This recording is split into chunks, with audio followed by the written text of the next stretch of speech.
Thank you very much, Julian, for inviting me and giving me the opportunity to present our project of the survey of the South Coast of Naxos. And thank you all for coming in so great numbers to hear my presentation. This project is maybe not a common scientific project where you sit at a table and then you plan and theorize and prepare this project, and then you go into finding making some great scientific discoveries. This is more a project that was born during a vacation snorkeling at Naxos, where me and two colleagues wanted to visit the castle of Amphorae, and then we thought, well, where was the harbor of this castle, which is like 7 kilometers from the coast? So we went snorkeling a bit and talked to the locals, and in the end we came back with so many pictures of Amphorae and anchors that we thought, okay, we just come back here with a proper license and then we will do some research and see where that leads us. So the project is still, of course, ongoing. We will have a field season this year too, and we haven't started really doing any research yet. And I will just present finds, some preliminary results, and some ideas what we are thinking to do with it.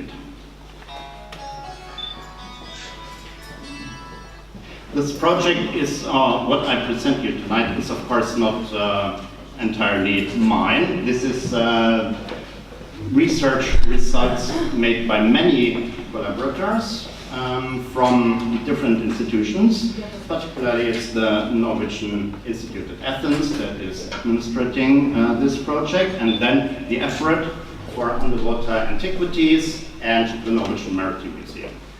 But then, of course, we have some local divers and captains who have essentially helped to find the sites.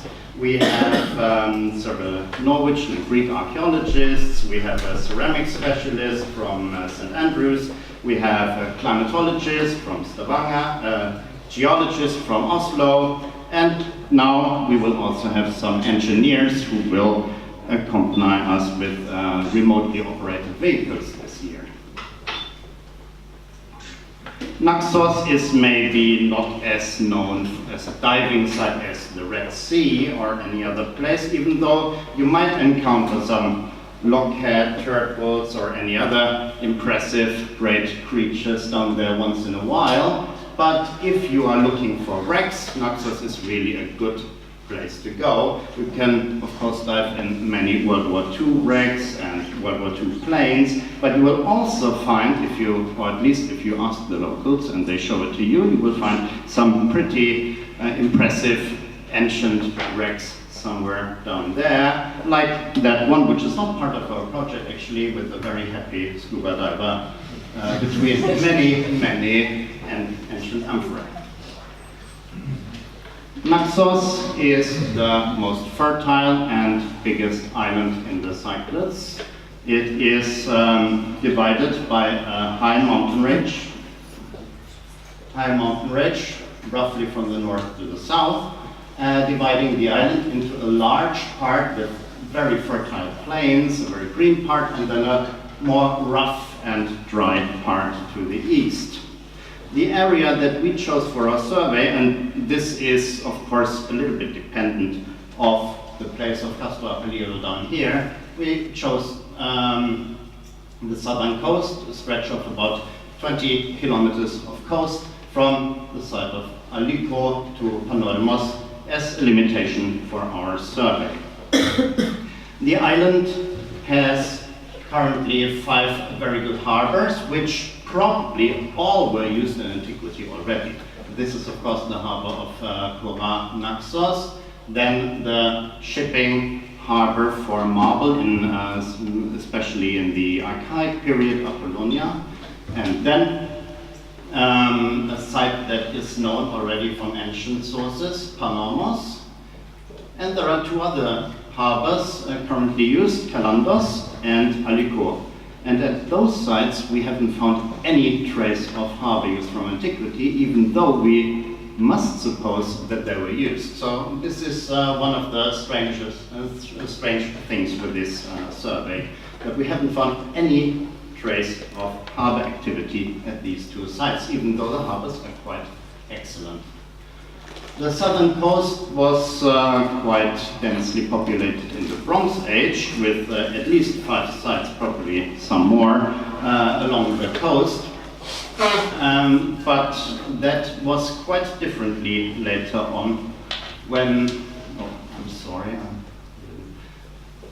After the Bronze Age, it was very sparsely populated, and still today, there are hardly any people living down there at the coast. So what was also intriguing us was seeing how was this coast used, and why do we have some anchorages and harbors there, even though there were no settlements at during several hundred years. The site of Alikor and Potamides was probably used as a harbor, even though we have no trace. Potamides is the beach where Marco Sanudo should have, according to the chronicles at least, arrived to Naxos in the 4th Crusade to invade and conquer Castro Appallido up here. And this beach is of course an excellent beach for the Venetian galleys, which were rowed directly onto the beach, and then the knights already sitting on the horses on the ship could ride directly onto the beach and conquer the island. But such a beach with a very shallow water is not ideal for the big merchantmen, and that is of course much more what we were looking at. So no traces of harbor activity along all this coast until Cape Moray.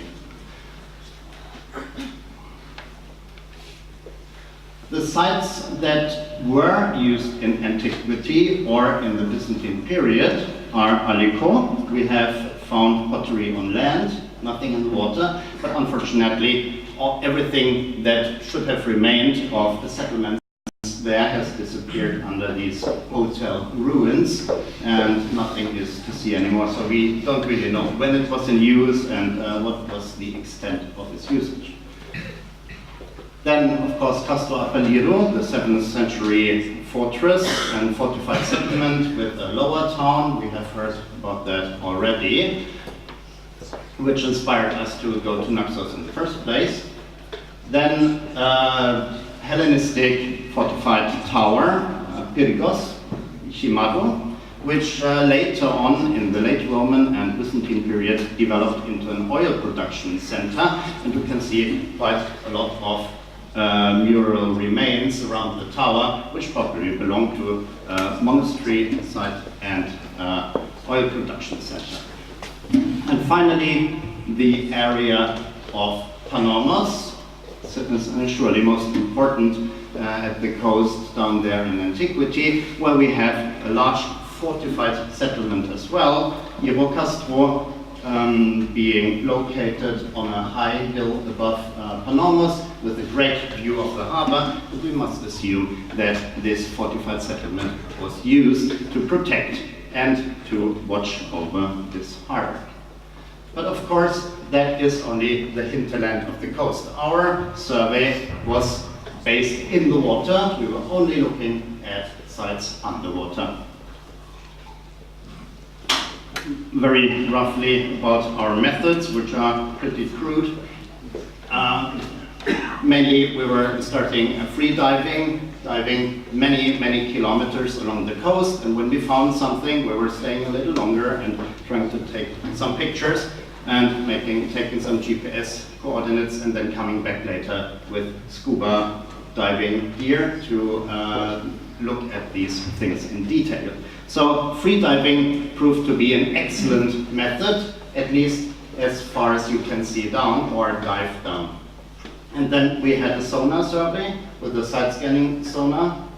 Here is the sonar torpedo that we draw after our boat. We have only had a very limited sonar survey so long, but we will have much more in May, and we found 5 possible wrecks with this sonar. Here you may see target 1, somewhere between Naxos and Tavros, out in the sea, at a depth of 50 meters. There is a 10-meter long anomaly, which seems to consist of several small rounded objects and has a boat-like shape. So this year we will come back to Naxos with a remotely operated vehicle, and then that one can dive down to 50 or 60 meters and take pictures of these anomalies. And of course we hope that we will end up with many more wrecks this year. And then of course sampling pottery, both from ballast piles like here, and then of course from the sea bottom. Pottery anchors were taken from the seabed or removed quite heavily here with a hammer and chisel, and then taken out of the balloon to the boat. We were working quite a lot with underwater photogrammetry and also trying otherwise to develop some methods for particularly measuring. We are also trying metal detectors, which didn't prove that to be that effective because the area is simply far too large to use a lot of time on metal detector survey. I will now show you the sites that we have found and where we have taken some ceramics, and give you a few ideas what we are planning to do with these sites. The first and probably most beautiful site is Cape Moray in the Sosson Bay. It is a very large bay right at Moray, the southern tip of Naxos. And the bay is very much exposed to southwestern wind, while it gives a little shelter to northern wind in the north. Here you see the site of the northern part of the Sosson Bay, which is sheltered from northern winds, and we have also experienced that at strong southwestern wind, this cape here will give a little shelter. At least it will slow down the waves so that you get quieter water down there. And exactly in this stripe along the coast we have found a lot of metal and stone and composite anchors. And these anchors surely lead us through the history of anchors.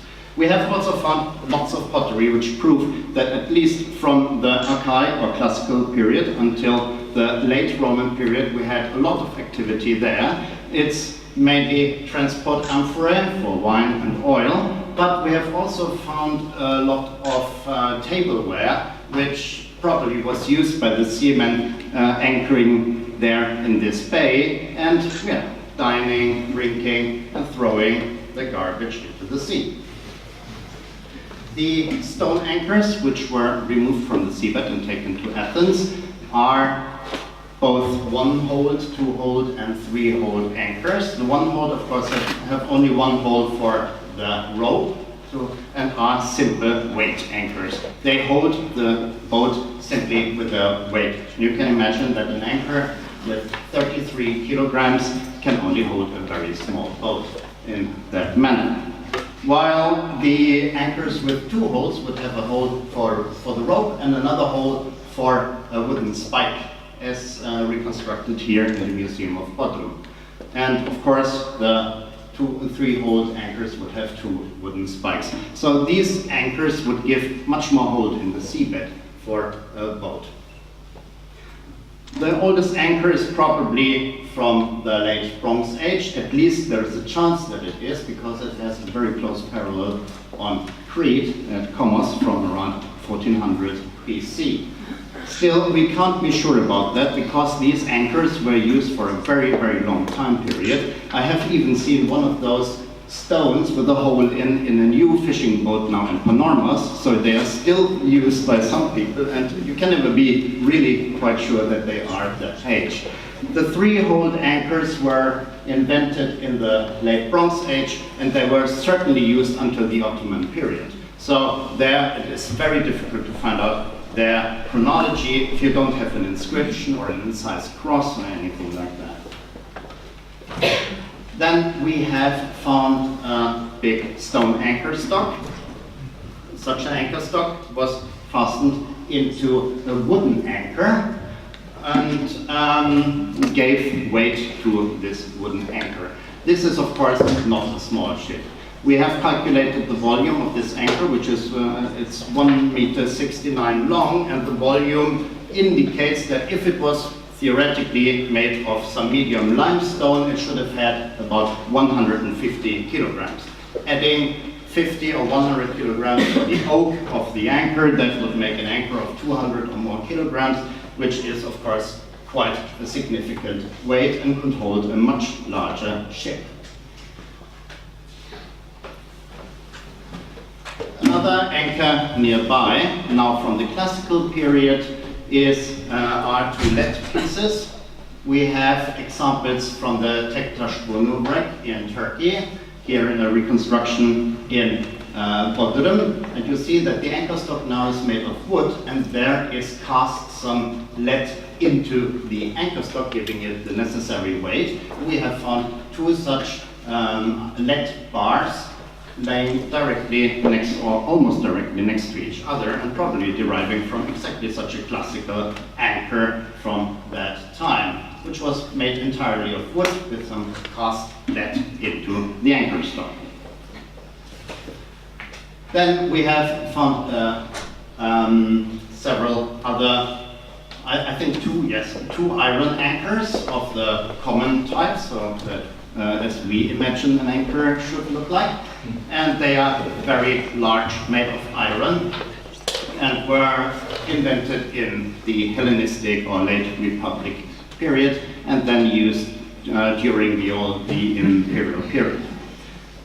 I have made a rough calculation of the weight of this anchor here. One of the arms is broken off, but everything that you can see here above the sand should weigh about 140 kilograms. So this was also a large ship, having an anchor of over 200 kilograms on board. We have found a grapnel.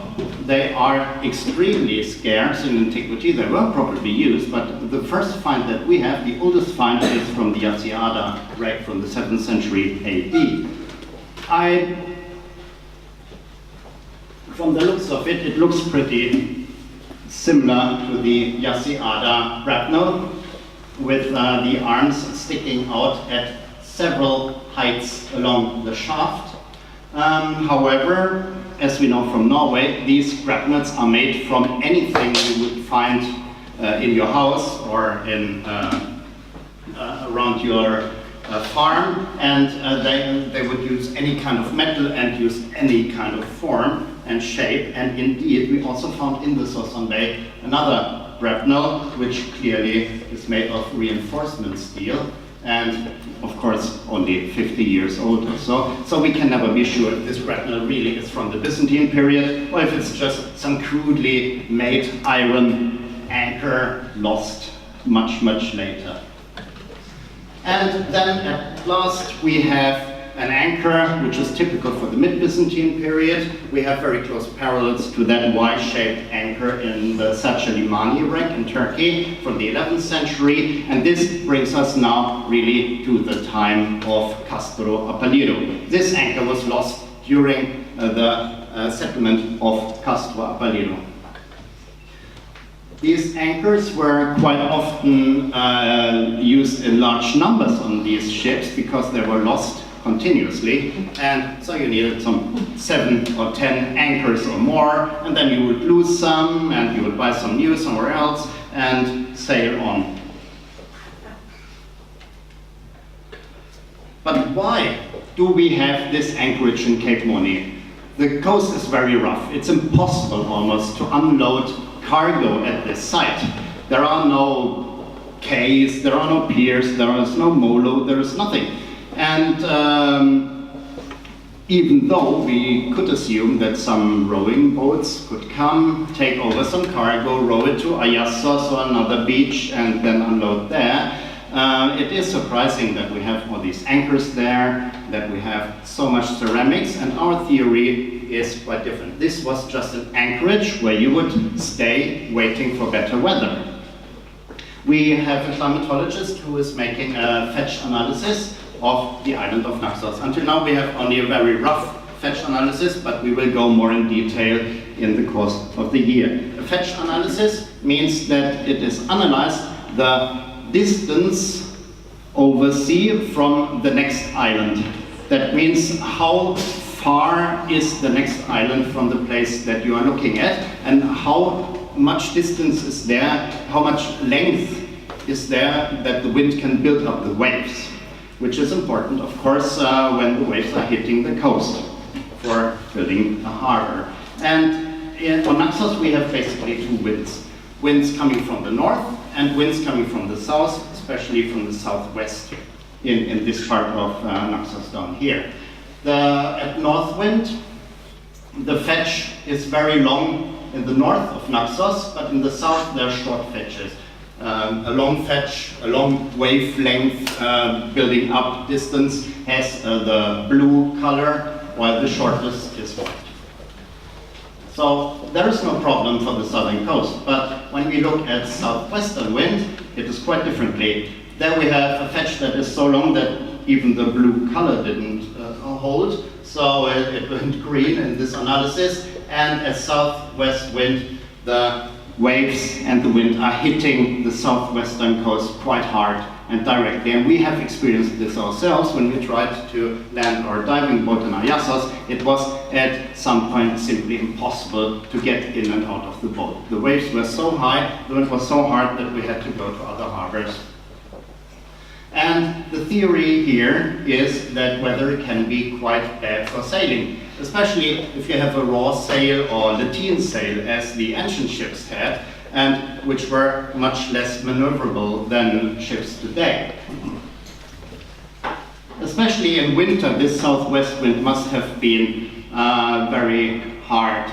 We have here, for example, a picture from the 8th of March this year, where the wind is so typically coming from the west until Antikythera, and then it changes to a southwesterly direction and is hitting directly onto this place on the southwestern coast, hitting it with some 804, giving certainly the sail ship quite a lot of trouble. And our theory now is that even though that might not have been such a problem for ships coming this way, because as soon as they had rounded the cape, they would be in the quiet behind the mountains from the north wind, or they would be driven from the southwest wind into the direction they wanted to go. It would be a very big problem for ships coming the other way.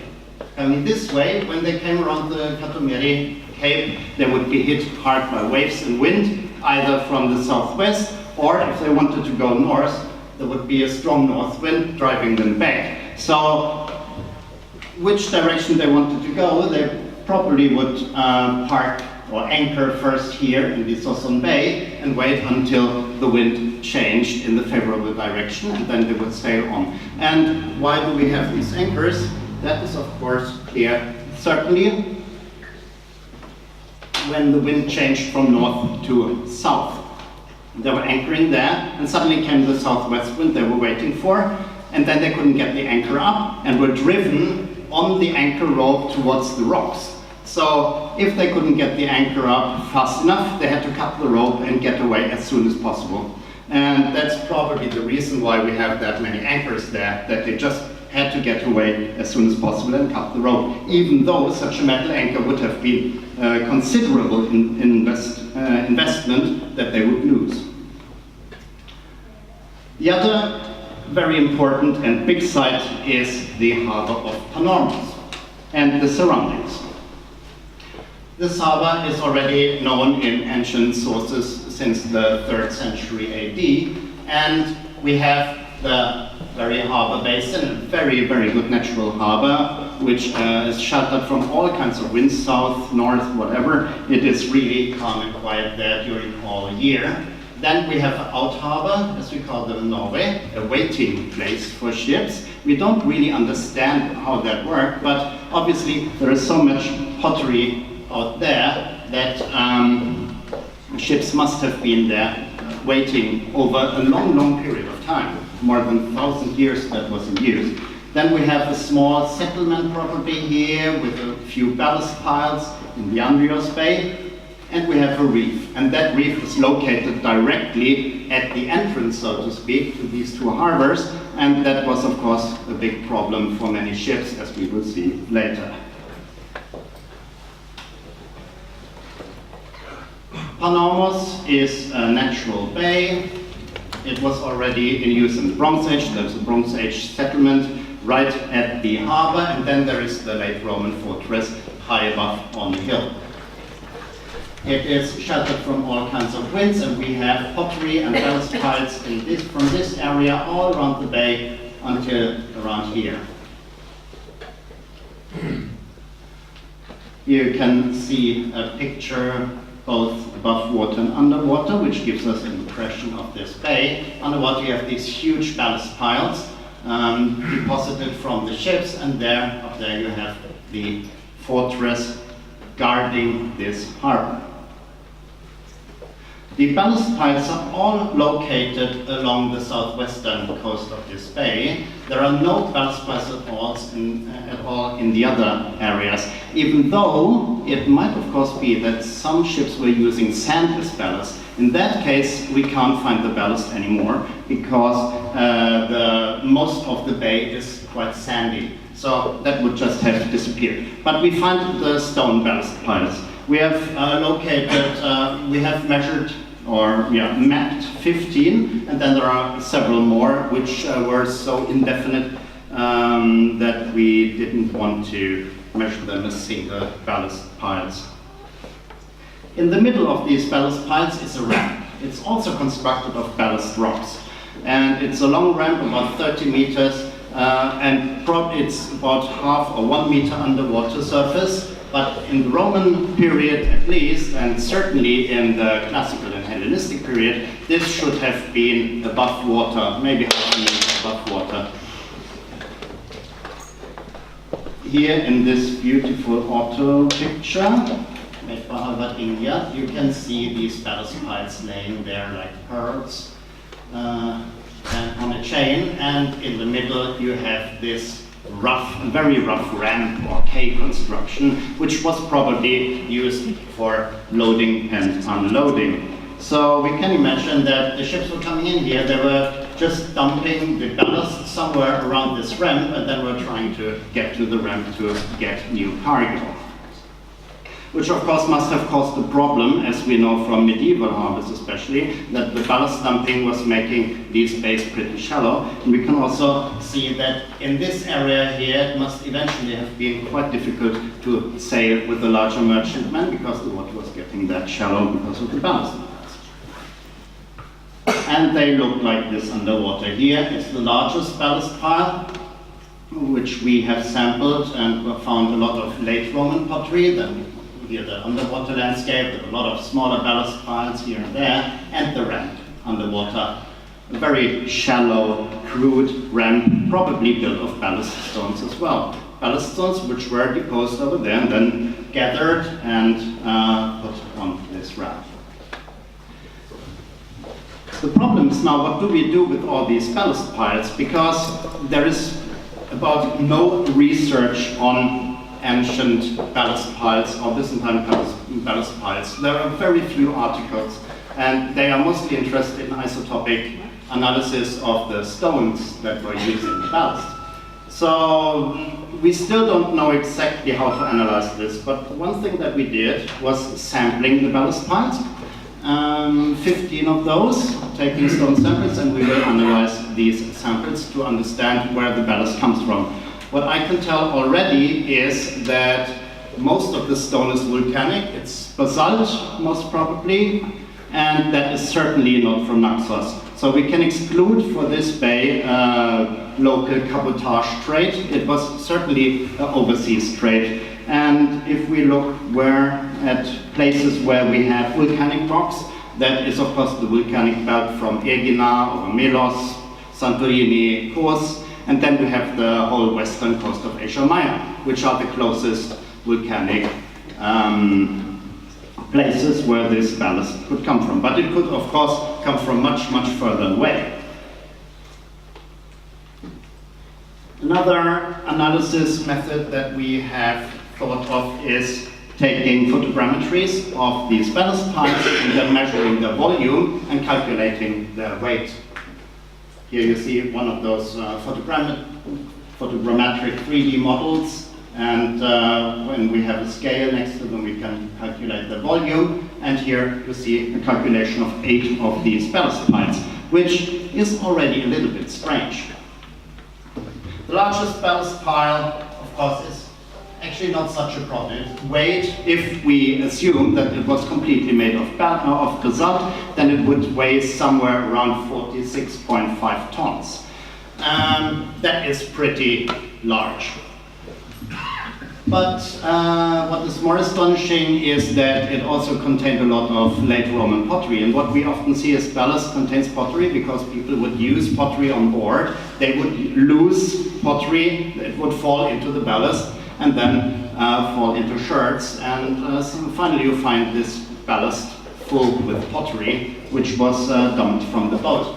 But the problem is it's late Roman pottery, and the ships that were used in the late Roman period had usually tonnage, cargo capacity of not over 75 tons, and usually it was under 50 tons. So, but we can't assume that a ship would load its entire cargo capacity with ballast. Usually a ship, to sail effectively and sail fast, would use maybe some 25% of its cargo capacity as ballast. So if we assume that this was 25% of the cargo capacity, then the ship would have had a cargo capacity of 200 tons, which is not known until now from the late Roman period. I don't know how to proceed with that, but maybe if people would continue taking such volume measurements of ballast, we could get much further with our ideas of the ancient wrecks. I mean, at least those wrecks that are really good examined underwater, they point to a cargo capacity of 50 tons, but maybe there were much larger ships that we don't know of, that we have never found, or that were not documented enough. So this is one idea what we could do. The other one is also interesting, that we have so many small piles. 1 ton. So obviously they were dumping 1 ton of ballast and then loading 1 ton of something else. But what could that have been? If it was textiles, of course they would use a large volume of the boat, but it would weigh almost nothing. Or they were just taking on board a few emery, for example, was a product at Naxos, just some minor or medicinal herbs were also very known from Naxos, so such things could have been loaded. But certainly you wouldn't dump 1 ton and then load 10 amphorae of wine or so, that wouldn't make sense. So there we have to still make some calculations and see what we can do with all this ballast. Tokospilia then gives us the idea how long this Panormos Bay was used. We can be sure that it was from the Bronze Age on, but we haven't found any Bronze Age pottery. But we have found a lot of Roman pottery and then the latest pottery from the mid-Byzantine period. Here, Günsenin 11, probably Günsenin 11 Amphora. So also this bay was used in the time when Castra Apellido was active, and we assume now that the Panormos harbor, which is the only really good harbor in antiquity and Byzantine period along this coast, was the main harbor of this coast, and it was serving probably both the Pyrgos Himano, but also Castro Apellido and all the other small settlement and farms and production centers down there. And then finally, last but not least, the reef, which is of course the most fun to dive. There we have a very large reef. It's right in the way, you could say, and it has 3 reef tops. On all 3 reef tops is a lot of pottery. Here we have found some late Roman pottery. Here's pottery from the Archaic period to the late Roman at least. And then we have 1 or 2 wrecks on this reef top as well. The reef top in the north is 2 meters under surface. So in the Archaic time, we must assume that it was probably about surface level. The other reef top here is at -3 or -4, so it was very, very close under the surface and probably difficult to see. On the northeastern reef top, there is a large wreck. It's completely distorted and destroyed, and you find Amphorae over a distance of 90 times 60 meters all over the seabed. And the Amphorae seem to be one or two variations of the same type of a terrestrial 24 similis amphora dating to the Roman period and coming from Asia Minor or the islands before that, west of the western coast of Asia Minor. What was a little bit strange was that there are also many of these stone anchor stocks. We have seen one already from the Cape Moray, and these anchor stocks date to the Archaic or Classical period. So obviously they can't be from our Roman wreck, but how could they have ended up there? We have found one for sure, and then there are so many other pieces that we at least should have two more of these anchor stocks. And here we, of course, you see the comparison of the Cape Moray anchor stock, 150 kilos about, and then a 100 kilo anchor stock from the Panormus reef. How could they end up here? And of course there are many ideas. It could be a wreck that wreck there. It was loaded with perishable cargo, corn or something like that. That wreck has completely disappeared and only the 3 or 4 anchors are left. Or we could imagine that this cargo ship went on the reef, got stuck, and the crew started to throw overboard everything that was heavy, and especially those heavy anchors. And there you would get rid of half a ton already, and maybe in hope that the ship would move forward and they could get loose from the reef. So there are many possibilities. It doesn't necessarily have to be a wreck. And the Northwest Reef contains, again, probably at least one of these anchor stocks, archaic pottery, Roman pottery, late Roman pottery, and here we also have to count with the possibility that we had 3 wrecks on that reef. Obviously, it was very common to wreck on these reefs when trying to get to Panormus, or when there was a storm, people were trying to get to Panormus and then they hit the reef in the huge waves and sunk. The pottery is currently analyzed by a ceramic specialist, Halvard Ingert, who is working also on Castro Apaliro, and we hope that together with the analysis of the ceramics of Castro Apaliro, we will get a quite good picture of where all this pottery comes from, which would give us an idea of the trading routes around the southern coast of Naxos. A first idea would be that the Roman pottery that we have found comes basically from Western Asia Minor, and in general from Asia Minor, as, and this is a hypothesis, as the basalt maybe also comes, so there we would have a trade route, particularly with Asia Minor, and the ships would follow then the route over Naxos towards the west, while the green circles indicate late Roman and Byzantine pottery, which comes from many places, Tunisia, Phoenicia, and Asia Minor, of course, as well. We have several descriptions of travels, sea travels around Naxos, and 2 give a very detailed idea how that worked. The first, the Stadius Maris Magni from the 3rd century AD, and there we have exactly such a trade route in the Roman imperial time, which could have brought both ballast and amphorae from Asia Minor. And it would follow all these Dodecanese islands and then finally end up in Panormus, which is also mentioned in this document, and then go further up to Delos. The other one is then the De Ceremonies from the mid-Byzantine period, and here we have a description of the sea route from Constantinople to Crete, and that one would also follow the coast of Western Asia Minor and then through the islands to Naxos and further down south. So that route also existed, and all these routes have to be of course considered when we look at the ceramics and at the trading routes around Naxos. Thank you very much for your attention.